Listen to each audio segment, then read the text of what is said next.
Hola amigos de Orientación Vocacional y Estudios Universitarios. Hello dear friends. Today we have a special guest, a good friend of mine, Max Enthoven. Max Hello. is teaching his major in Bachelor of International Studies and Communications at the University of New South Wales, Australia. He was also an exchange student in Pontificia, Universidad Católica de Chile back in 2018, the place where we met and became good friends.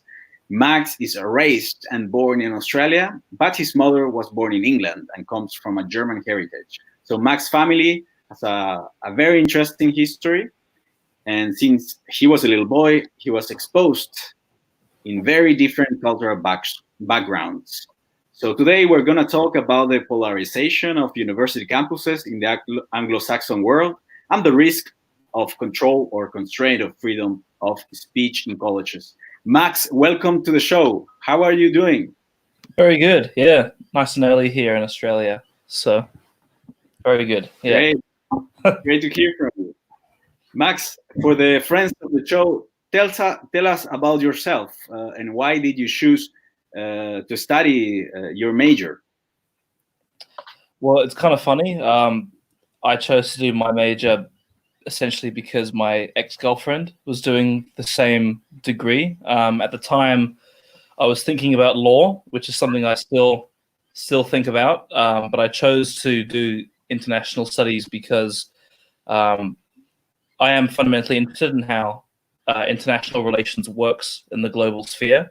I sort of saw it as quite a hard-hitting kind of cusp of human activity where there's always big decisions being made and big themes being thrown around and kind of disparate cultures being clashed against each other. So that really appealed to me. And the thought of doing an exchange in Chile, which I eventually did and met Sergio there. So the whole, to sum it up, really, international studies just shows you how complex the world is. And even if employment opportunities are a little bit limited in it, it's been a very interesting degree. You know, I can't fault that. So yeah. Great, Max. You're gonna be a professional this year, and we'd like to see your perspectives in different current affairs. For example, identity politics. For the friends that haven't heard about this, what is identity politics and how it is affecting US, Canada, and Australian university campuses?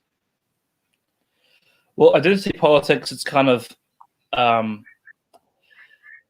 would say, I would agree with how it's been summed up by a few others, like Professor Jordan Peterson, where it's seen as the most recent development in typical left-right politics. That at universities, you do have students who like to get more politically engaged in a more radical way. They're drawn to more left-wing politics, but identity politics is the kind of the modern inclusion of things we wouldn't normally consider to be part of the sort of typical left-right axis. That by being a certain gender, by being a certain sexuality, your how well you can navigate the world, jobs, university, is fundamentally dictated by those characteristics. And so that idea has really taken hold on universities, that people essentially are always fighting an uphill climb when they come from any number of designated groups. And like with any movement, there is a grain of truth to it. There's a grain of truth to anything, and that gives it its kind of rational basis. And that's that there is discrimination in the world. But I believe at times that identity politics can make very hasty generalizations at university, and kind of really take away from the basis of education, which is individual learning at different speeds from different perspectives. And I think, you know, in this rush at university to kind of cater for everybody, to recognize that discrimination exists, that historical advantages exist, they can ironically generalize too much and create a system of educating people that really has lost the that foundation of individual learning, and the rules that are then set for everybody to cater for a few can sometimes seem very alien, very jarring, and it's not something that is a very present thing at my university. I don't necessarily see huge protests or a great deal of engagement, but occasionally there'll be a discussion where that theme just kind of comes right back. So, yeah. And it also has an aspect on, for example, freedom of speech. For example, it seems to me that lately in the universities, at least in the US or Canada, there has been a sort of police thought or police control. For example, in a metaphorical way, for example, the mainstream narrative of identity politics and politically correct speech movement are doomed to be publicly scrutinized. For example, if I have a different view on something that is not mainstream, people make you feel ashamed, and you don't really have freedom to express yourself, because they have a sort of like a mob mentality where if you say something that is against the mainstream narrative, then you are a xenophobe, a racist, or something. They might call you a lot of different tags. How do you see this issue?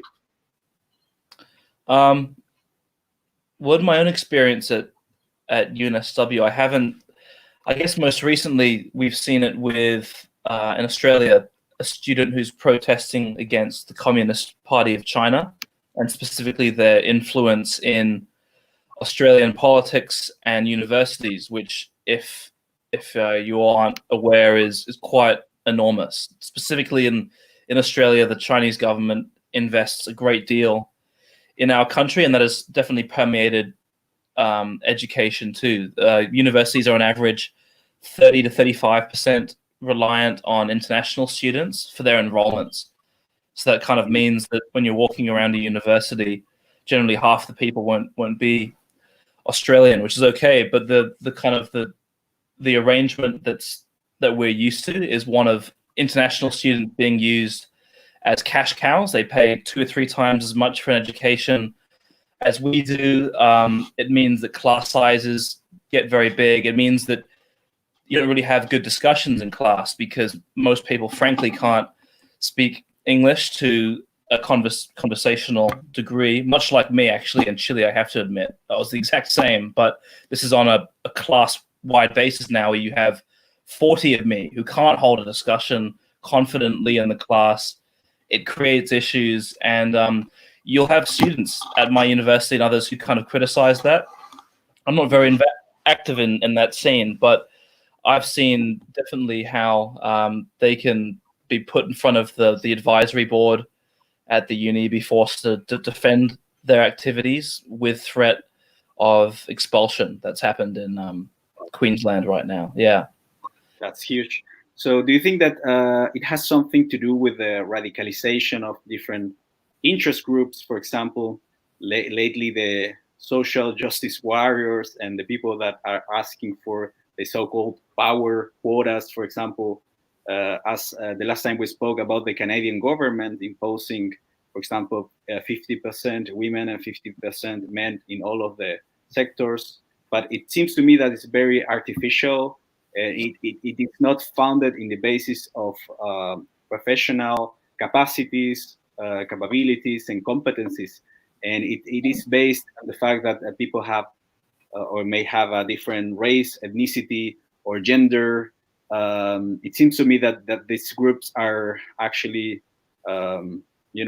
pressing the button of the car race or the gender race in order to get these positions in power. How do you see this playing out in Australia as well, or is it the same thing that is happening in Canada? What do you think about this 50% men, 50% women, just in the basis of the genitals, but not in the professional competencies? Well, again, with that, there has to kind of be a grain of truth that's led people to that way in the first place. And the first grain of truth is that men and women are more similar than we are different. So that's why most people have the very rational view that men and women on the aggregate can perform at a very similar level in both STEM fields versus arts, or whatever kind of distinction you want to make. Men and women are more similar than they are different. And so there is this belief that everything should be 50-50. But when you really delve into the peer-reviewed science, which I've only been exposed to by watching people like Dr. Peterson, you do see that, yes, while we are more similar than we are different, there are very pronounced differences on the extremities between men and women, that men are far more likely to be violent criminals in one little area, but yet far more keen to be the leading surgeons, the leading business leaders, simply by force of participation, that more men want to do those things. Yes, there are many women who want to do those things too, but the simple nature of hang on, let me say this. Yeah, but basically that each gender just has sections of it that are far more oriented towards one thing than another. So to set a 50-50 rule really negates the truth of the whole thing, which is that, yes, on an individual basis, a woman is as capable as a man. But when you just take that aggregate, there are far more women who want to perform a specific role, and there are far more men who want to perform a given specific role in society. And so to place any kind of legal cap on that really just, I mean, from an economic standpoint, produces inefficiencies. And then from a socio-political standpoint, makes people feel disenfranchised, creates frictions between the genders, all the rest of it.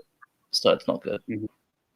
Is there something that we might call like a gender agenda nowadays? And if so, why are we as Western societies putting so much effort in a collectivist view of the world in detriment of a more individual-based approach? For example, in the educational model. Well, I think people are being drawn to collectivism more because there are greater collective challenges that the world faces. Climate change is a genuine collective issue that we face, and so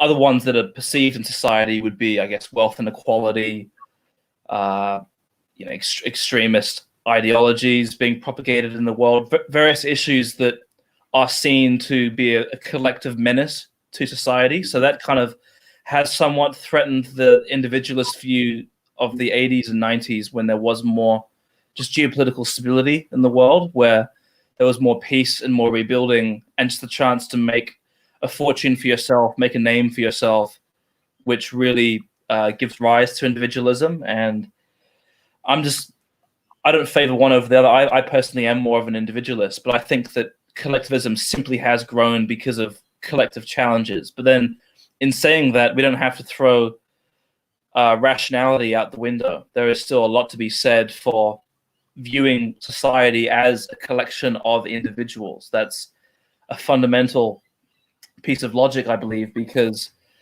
only at the individual basis can you flesh out all the differences between people and see people for all of their idiosyncrasies, imperfections, everything. Mm-hmm. When you try and group people too much, you simply lose that focus, that resolution that we previously perhaps didn't have, but were attempting to really understand society on an individual basis. And so, I mean, with collectivism, it depends what collectivism you're talking about. I mean, at university, I guess we see a drift towards, I wouldn't say communism, more social democracy, which just kind of advocates equality above all else, that you allow people to succeed, but then redistribute income on an equity basis. So that's the like the universal basic income that people are talking about nowadays. Yeah, in fact, in libertarian circles, I kind of, because I'm a libertarian, I like to prompt discussion as a bit of a devil's advocate sometimes. And to libertarians, you sort of say that you're UBI curious, which means that you do believe in free markets and low tax, but you sort of see universal basic income as a potential discussion point, because by embracing that, we'd be able to throw out all the other inefficient programs that arguably cost more. So you go to a single streamlined welfare model. So we don't have debates about that, but I personally don't think it's a good idea, the universal basic income. I've tried to cost it out in Australia, and it ended up being 10 times our welfare budget. But anyway, that drift to communitarian thinking, I think, is actually quite natural for the times, but it's not a reason to throw out the logic from the other side completely. We can tackle collective challenges, but not throw logic out the window. Exactly. And coming back to freedom of speech, it seems to me that we have reached a point where we can no longer speak our minds freely. For example, if a Jewish or a Christian person says that men who feel like women are just men who feel like women, this Christian or Jewish person would have a huge backlash from some groups and even from the mainstream media. What are your thoughts on that? Are we supposed to believe everything that mainstream media says? If we have some other values, we're not allowed to speak our minds because it might offend someone? What are your thoughts on this issue? Well, the reason why people from, say, minority backgrounds are frequently being embarrassed themselves and having the media, or what we perceive as the media, turn on them, it's because no one can understand the rules. They're always changing. They're always subject to what a very small minority of activists and their friends in, alternative press, alternative media, basically say is what is correct for the day. I mean, most people don't encounter these things. They'll understand basic kind of concepts of third wave feminism, but if you really spend an afternoon reading Huffington Post, Salon articles, Jezebel, really kind of actually, reading your feminist literature, I mean, you see how arbitrary a lot of this stuff is. That I'm trying to think of an example. I'll think of one in a second. Basically, it is just this confusing collection of what different influential individuals in this small movement that almost no one kind of really cares about actually say is correct for the day. And so if a celebrity who might have themselves come from a background of hardship and genuine marginalization makes a joke that conflicts with that view of what is right today, May 15th or whatever it is, they'll fall into trouble. And it kind of speaks to the volatility of a lot of the stuff, that an idea can really change from one year to the next. I'm really trying to think of an example right now of someone who's been, what's a good case? Basically, people who don't know that they've done the wrong thing. A few years ago, there was a scientist who worked out a way to land a spacecraft on an asteroid. So it was a huge achievement. But when the press release was given, he was this kind of geeky guy. He was wearing a shirt with scantily clad women on it.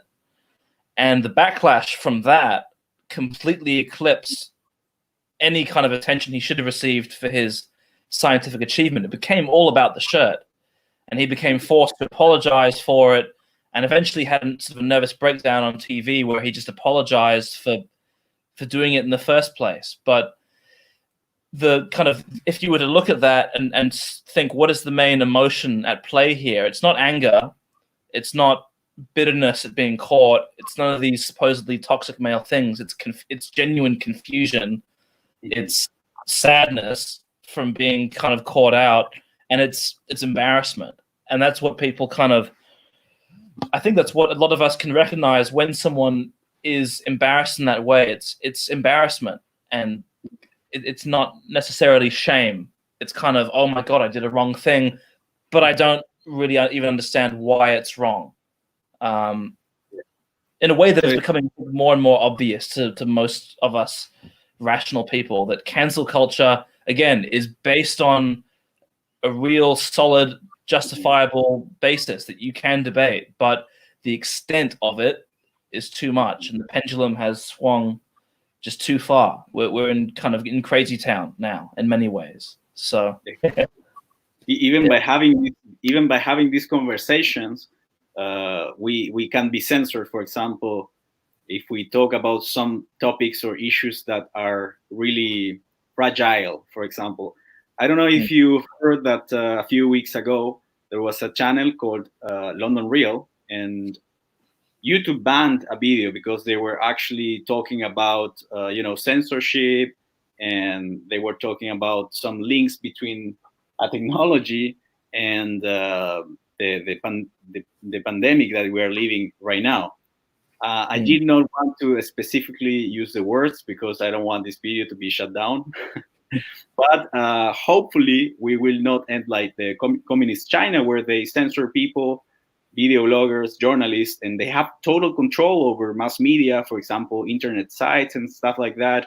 They use a platform called WeChat. They are not allowed to use Facebook, Twitter, YouTube, Instagram. And if we are not concerned right now, or if we are not worried about what's going on in the world with our basic civil liberties and human rights and the basic principles, or the philosophy, of freedom of speech or freedom of press, that finally are the only weapons that we have to combat authoritarianism from our governments, we can lose everything. And I don't know, what are your thoughts on censorship in internet? Well, I mean, as a libertarian, I'm very worried about the creep of government control into the internet sphere in general, the amount of surveillance, specifically in Australia, that takes place. A few years ago, the Australian Federal Police, they asked for access to our metadata in order to catch terrorists. Metadata are the little traces that get left in the internet whenever you make an internet search or send a text. It's not words, but rather basically a record of everything that's taken place. But it's turned out recently that metadata has been used in a wide variety of criminal prosecutions over the years, and many that weren't prosecutions. It's essentially been used for a purpose that wasn't stated years ago. And that's the fear, is that with every new application of something, even for the right reason, to catch terrorists, it makes us all less free eventually. And then now, unfortunately, for a libertarian like me who loves the free market and capitalism, we're seeing that same censorship from free companies that really should know better. That Twitter especially will voluntarily censor people because of what it perceives as conflicting with what its audience, again, perceived once. The problem in politics is called the tyranny of the majority, where just because the majority agrees with something, it's then seen as kind of the final word on what is right. And I don't see life that way. I mean, even if the majority of 85% support something, I'm the kind of person that'll support that one guy's right to do something different to that, if they want to, and if it doesn't hurt anybody. And if this stuff doesn't hurt anybody, and it is just somebody's opinion on the internet, and you can't show a demonstrable negative effect from that, then to me, nothing bad has taken place. But as far as Jack Dorsey from Twitter is concerned, all it would take would be a few hundred of Twitter users, lobbying him, official blue tick kind of profiles, for it to then be the truth, because it's a perceived truth of the majority of users that day rallying around something. But I mean, I personally don't believe it's a good representation of all people on Twitter, but that's where we're at. It just takes a massive numbers of people behind something for it to then kind of become the truth. It's it's not even the tyranny of the majority; it's the tyranny of the perceived majority. Yes, that's for sure. And I think that maybe some scholars has something to do with it as well. For example, in the universities, in humanities or social sciences, we're constantly reading about all the people that are against Western values. For example, Deleuze, Foucault, and many other scholars that we had to read because the scholars ask us to read them, and they don't offer other alternatives. But postmodernism, Marxism, neo-Marxism, how do you see these things playing out in universities in Australia? Are they reading these authors as well? Well, yes. So I would actually say it's more subtle in the Australian university experience than it would be in the States, I think. Essentially, as far as it goes with me, in any given semester, I'll take 4 subjects, and at the end of that semester, I'll get very good marks in 2 of those subjects. I'll get very average marks in another, and I'll get very bad marks in the 4th one. And it almost is always down to the professors that I've had and what their political orientation has been. And it's very subtle. Nobody will shout me down in class. No one will tell me to leave the room. No one will silence me. And then at the same time, I don't say extremist things. But by rejecting postmodern ideology, we can get into what that is. But I certainly don't subscribe to that at university. Actually, I'll just deviate a little bit. I call them the 4 horse people, like the 4 horsemen. It's postmodernism, feminism, post-colonialism, and Marxism are 4 critical studies at university that are very, very popular. I call them the 4 horsemen because I sort of see them as kind of bringing about the apocalypse of education. But yeah, but by engaging with either of those 4, today in an essay you show that you're a big-brained, complex person who understands the world as it is now, and you'll get a good mark for engaging with those things. But I don't like them. I don't like writing essays about any 4 of them. So it doesn't matter how much research I do or how many sources I use or how strong my argument is. Invariably, to those professors, my essays will seem shallow, poorly researched, and not very complex because they haven't engaged with those 4 prized critical studies. So it's not really an issue of me being shouted down or being told my views are wrong. But when it comes to marking time, those professors, I think, genuinely see my essays as less complex and therefore less worthy of a good mark because their value system is based on questioning everything to its core, trying to sort of smash up the old order with hammers and create something new, and to them it is that. It's a sort of almost romantic possibility to change how education is taught, and they genuinely believe in it. It's something that I almost can't knock the same way that I wouldn't knock the first days of a communist revolution, because I don't doubt that the atmosphere is electric, that people want to change things, that they genuinely believe in what they're doing. But we're kind of here saying, look, it's not working for everyone. It's really not an ideal in education to boil everything down to power. That's what postmodernism is. Everything is a power relation between, a master and a slave, a man and his wife. Everything is boiled down to the key issue of power. And, while that plays a role, that doesn't explain everything, and it never has. And to use any one ideology to represent the truth is a failing, I think. It produces inefficiencies, and it takes us further away from what the truth really is. And the truth is different to everybody, but there is objective truth out there, and this certainly takes us further away from it, not closer towards it. Yeah. It's actually a very low resolution thinking process that they have. And I'm sure your papers. The papers that you wrote are great ones because I've seen your work. Yes, please. But I am sure that they don't grade you well. I am sure that they don't grade you well because you disagree with their premises, because their premises are just basic, a very low resolution, ideas. Some people against the other group of people. It's very simple to understand this narrative. So that's the reason that Marxism has a very wider acceptation of many people, because it's very easy to digest. The narrative is easy. It's not difficult to understand. And so moving to the next question, because we're reaching the final phase of our interview. Are you there? Because I think your image is frozen. Max? I think we have lost Max, right? Yes, unfortunately we have lost Max from the video. I don't know what happened. Let's see if I can call him again to finish the interview. Yeah.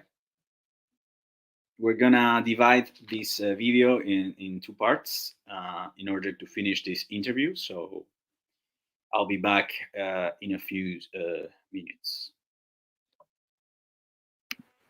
No, Max is again. Yeah.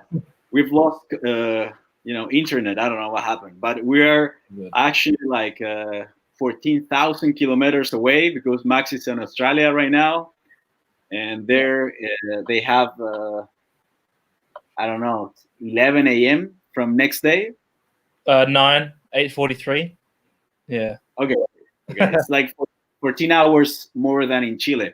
I was telling you that the Marxist narrative, the neo-Marxist narrative, is very low resolution thinking. So it's very easy to digest. So that's the reason that so many people are very attracted to these ideas, because it does not take a long time to understand it.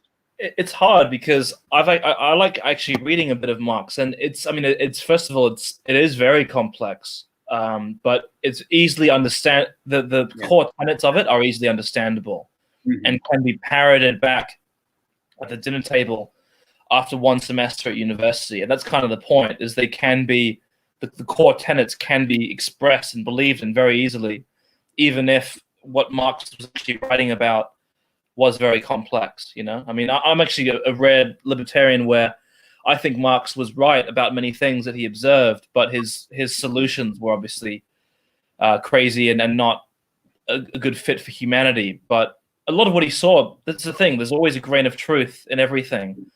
I just think that very opportunistic people have taken it to an inappropriate extent, an extent that doesn't represent the true diversity that's there on campuses. And they're taking something that is justifiable in many ways, and you can defend it, but they're applying it to too many people and with too much force, I think, for our comfort. So yes, there's some things that are very laughable. For example, people that are, for example, they say, I am gay and I am a communist. But if you go back to history, then you realize that communists were homophobes, and they have gay people in camps, like in Nazi Germany, in the gulags, in the Soviet Union.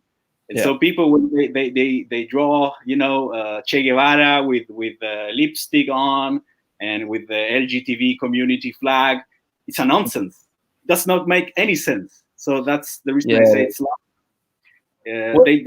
so many people don't know history. It's sort of almost how, I don't want to offend anyone who's atheist or religious, but it is how religious people argue against atheists, is essentially trying to find the spaces where God can still exist, God in the gaps, the spaces that science hasn't disproved. So science has ruled God out of many areas, but people who believe in creationism put God in, they say, oh, well, science hasn't proved this, therefore God is at play.